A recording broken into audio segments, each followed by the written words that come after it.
All right, so I have this picture of Jonathan here. So this is Jonathan Bremer, who is the editor in training for the Vista, actually, and he's one of my TAs. And this picture was taken of him last year. And when you look at this on your screen, what are the problems that you notice? The background against his shirt. Background against his shirt. So if we wanted to cut him out, we would probably want to use a different background, right? What about the quality of the photo itself? Like when I zoom in on it, it's blurry. So we're going to have to sharpen it. And what else do we have going on? Different lighting. The lighting is like he is too dark in relationship to the background. This isn't a true, his shirt is a true white, his shirt, so his skin tone should probably be lighter. And we might want to make some cosmetic adjustments too. Like if this were, so this is a picture that we're going to attempt to take from pretty low quality to pretty okay quality. Okay? So Olivia and Kristen, I think, is a little bit better focus. And Allie, we're going to lighten her shadows and color correct her a bit. But we're going to start with Jonathan. Okay, so for sharpening, something like this, this is either a case like, how do you think that he got so unsharp? Is it focus, or do you think it was camera motion?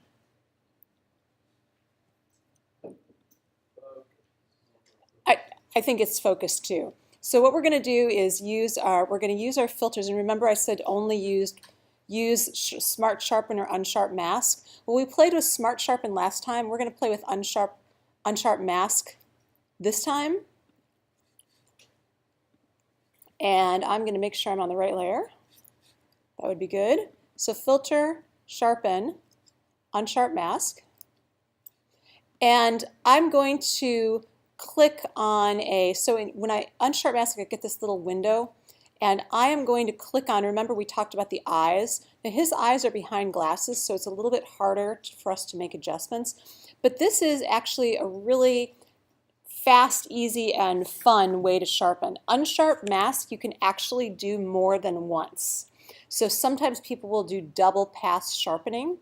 So the stuff I'm going to show you today, just remember that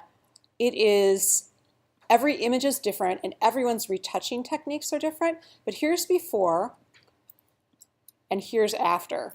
So you can see his eyes are a lot sharper. So in the before, his eyes are really blurry. In the after, now we just have to make sure that we don't over sharpen him. So I have a radius. So remember, the radius is the number of pixels it's sampling, and I'm going to use a radius of about 3. And I'm going to push up the amount. And I'm going to sharpen him twice. Okay, threshold, the more you push up threshold, the more it's going to leave. If you have the threshold at 0, it's going to sharpen everything equally. But let's say you have something like a vase where you want the edge to be sharp. If I push threshold up, it's going to sharpen big edges and leave small edges alone. So in this case, the whole thing is unsharp, so we're going to sharpen everything equally. Make sense? Okay, I think the radius, I'm going to go with 4.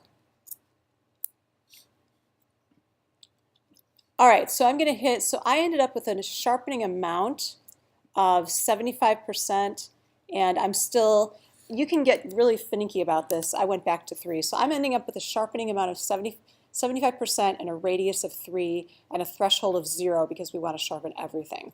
And we're going to go ahead and sharpen him twice. So I sharpened him once, and that's pretty good.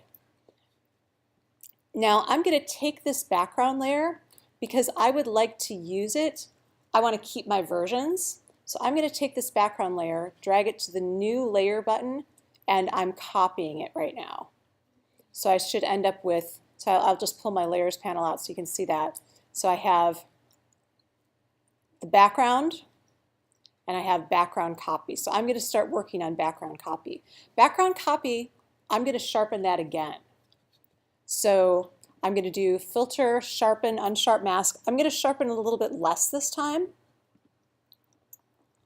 because now I don't want to over sharpen him. But so there's my before and there's my after. So it's more subtle, but I'm going to sharpen him once and I'm going to sharpen him one more time. So here's before, check out before, and then check out after. So he's a little bit sharper. Okay, so next thing I want to do is color correct him. And so this is going to introduce us to the world of adjustment layers. So adjustment layers are in the menu. So layer, new, new adjustment layer.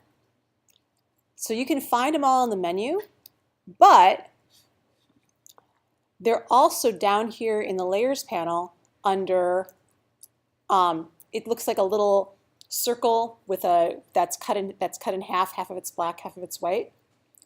Okay, so the first adjustment that I'm going to make to Jonathan is an overall adjustment of his levels. So levels and curves. We're going to look at both of them. Levels is simpler to understand, so I'm going to start with that. So I'm going to start with levels, and what this gives us, anyone know what this is called from Intro to Digital Media? Starts with an H. Histogram, yay. Yes, it's a histogram. So this is a graph of all the values in the image. And so here we have shadows, here we have midtones, and here we have highlights. And you can see that, and we also have, these are called input levels, and down below we have a curve of black to white, or excuse me, a spectrum of black to white, and that is called output levels.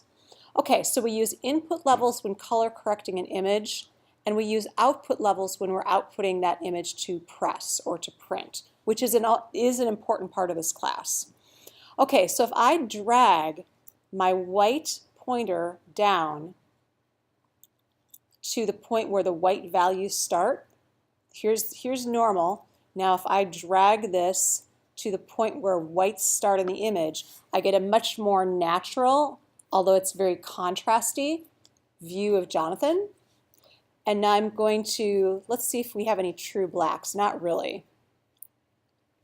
I'm also going to work with the midtones. So I'm going to lighten up the midtones. So if I lighten up the midtones too much, he becomes way pastel. So again, this is a judgment call. So 1 is the default input level. And if I drag that towards white, I'm basically expanding the dark levels of the image. That I do not want to do, right? That looks bad. What I want to do is expand the light levels of the image. And I'm not going to go too far. So here I'm going too far. I'm going to give him a natural skin tone. Now so I'm seeing that as about 1.32. Now finally, the shadow values suffered a little bit, so I'm going to bring them back just a hair. Okay, so then I'm going to click that closed with this little wonderful teeny tiny gadget right here, and we can see that it has added a layer on top of our image. Okay, so there's before and there's after, and this is affecting the whole image. Okay, so what do you think this is? It's a mask. So we can have this levels layer affect all of the image or parts of the image. Let's take a look at the whole image. So for this image, I think we want it to affect all, but let's just say we didn't want it to affect the whites of his shirt. The principle here is the same. So if I paint with black, I'm masking out the effect. So watch this. So I'm making the effect go away on that part of the image. So I don't want to do this, but let's say for some reason we wanted to change the shirt to gray. Actually, I don't like this at all. I'm going to use quick select here. Or we wanted it to affect only his face and not anything else. So I'm going to choose just his head. And I am going to fill that with black. And watch. Now that's exactly what we don't want. But so we have Jonathan there. I could invert that, Command I, and now it affects just his face and it leaves the other levels alone. So if you ever, so for example, so here's it's affecting just his head. And the reason I'm showing you that is because you may want to do an adjustment layer on someone that affects just a part of them, like their eyes or their teeth or their, their clothing. Maybe you want to change, maybe we want to change the color of his shirt to red. That would actually be a better example of this. I'm going to get rid of this mask. So I'm going to do, Joey, what's the key command for filling with the background color? Command delete. Yes, Option delete fills with the foreground color. So I'm going to go back and I'm going to try to use quick select, and let's see if we can't select his t-shirt and change the color.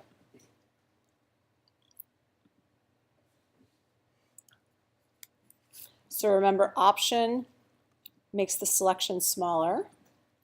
So it's a little bit, we're giving Photoshop a bit of a workout here because selecting white on white is pretty hard. We're going to do our best.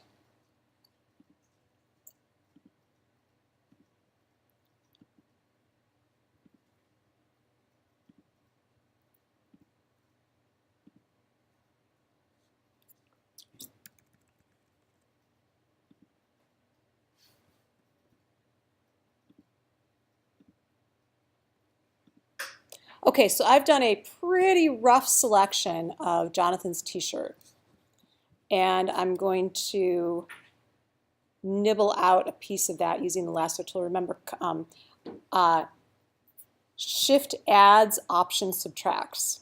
So we're going to make his t-shirt gray, and all we're going to do is remove the effect, and he's going to have a gray t-shirt. So what fills with the foreground color? Joey, foreground color? Option. Option. So Option delete fills with the foreground color. Now he has a gray t-shirt because we removed that effect. Now, we didn't use this adjustment layer. We're not using it to change color, but we might want to do that in the future.